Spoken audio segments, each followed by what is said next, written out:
I don't want to hear your excuses, just do what I told you. Of two minds. Hey everybody, welcome to Of Two Minds. Two quick things. Number one, I'm from the United States of America, so if you're from a different country, a different culture, the things I say here, they may not apply equally to you. Number two, I am not a licensed professional. Really? Really? How am I supposed to connect with someone who doesn't care what I have to say? It doesn't matter what I do. They'll just find a reason why I'm overreacting and dismiss me. How could I get through to them? As someone who's had their feelings consistently dismissed, I understand how frustrating that can be. It can feel like they're making it like you don't even exist. Here on Up Two Minds, we talk about mental health and how we relate to people, and I have some ideas when it comes to dismissive people. Right off the bat, though, I want to clarify that it's normal for everybody to be dismissive every now and then. Not right now. What I'm going to be talking about here are people who have a pattern of being dismissive. It's just the way that they relate to everybody. For somebody who's dismissive, somewhere in their life, they experienced that to feel, experience, express their emotions was not a safe thing to do. For them, being vulnerable was not an option. I'm tired, I want to go home. If you don't shut up, you're not getting dinner when we get home. And there you can see why experiencing emotions could become really threatening to somebody who's experienced early childhood trauma. But let's bring things back to you for a second here. When somebody is consistently dismissive, they're consistently dismissing your emotional experience, this is emotionally abusive. So the first thing that I would wonder is this a person that you need to be around? Can you set boundaries that limit your exposure to this emotional abuse? If you continue dismissing how I'm feeling, then I'm gonna stop coming over.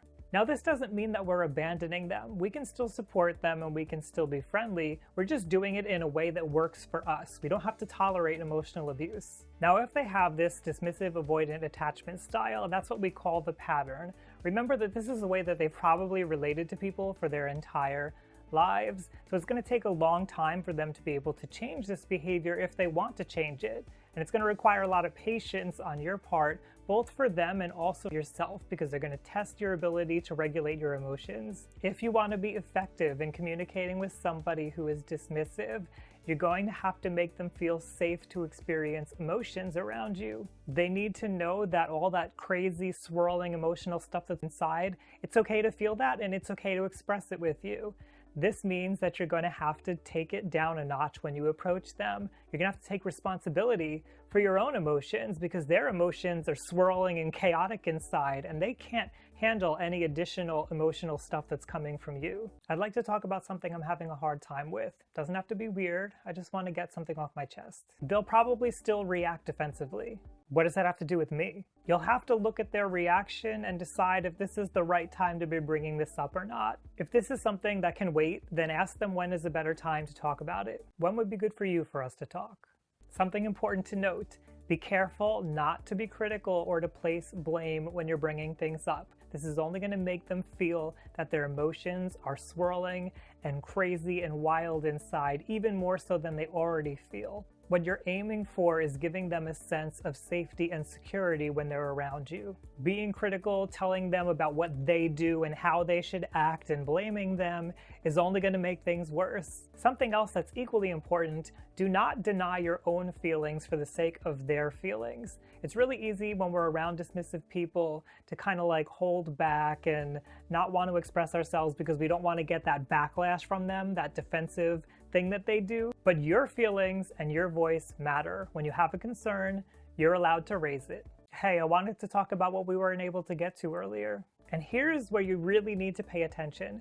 When somebody who is dismissive starts to open up to you, when they start to become vulnerable, they start to express some of their emotions, really pay attention and encourage that. Let them express those emotions. I know when you're around dismissive people, sometimes it feels like you can never speak, so you want to kind of like interject and give your opinion and tell them things. Let them speak, let them get it all out so that they feel safe to express emotions when they're around you without feeling like there's going to be some kind of a judgment or without feeling like you feel like your emotions are more important than theirs. Show them that it's okay to be having a conversation with emotions. Well, thank you for sharing that with me. It helps me to understand and I feel a little bit closer to you now. After you've talked, no matter what the outcome of that conversation, Give things some time to settle down, allow them some time to breathe and process. Remember that they're not really used to thinking about and feeling their emotions, so there's probably a lot of stuff that's cooked up and bubbling around, and they need some time to be able to allow that to settle back down. It's probably an experience they're not very familiar with and they're not very comfortable with,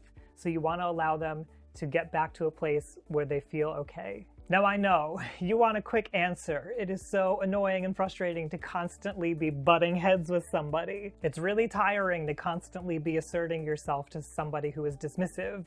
If you can find the patience to relate to dismissive people over time in a calm and comfortable way, you might be rewarded with a deeper connection with someone that you never knew was actually waiting. This can make it all worth it. It's really up to you, and that is something that they can't dismiss. Since dismissive people test your ability to regulate stress, I do have some free worksheets over on my Patreon on stress regulation. If you want to check those out, those are there for you. On Patreon, you can support people doing things that they love, like me and my videos here and my mission of humanizing mental health.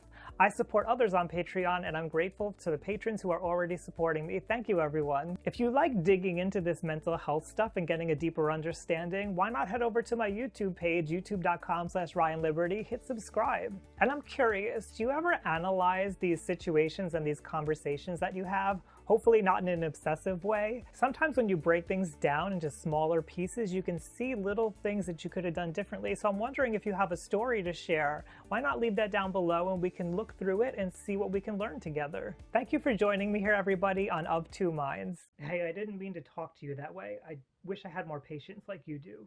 It's okay. Did you want to talk about that?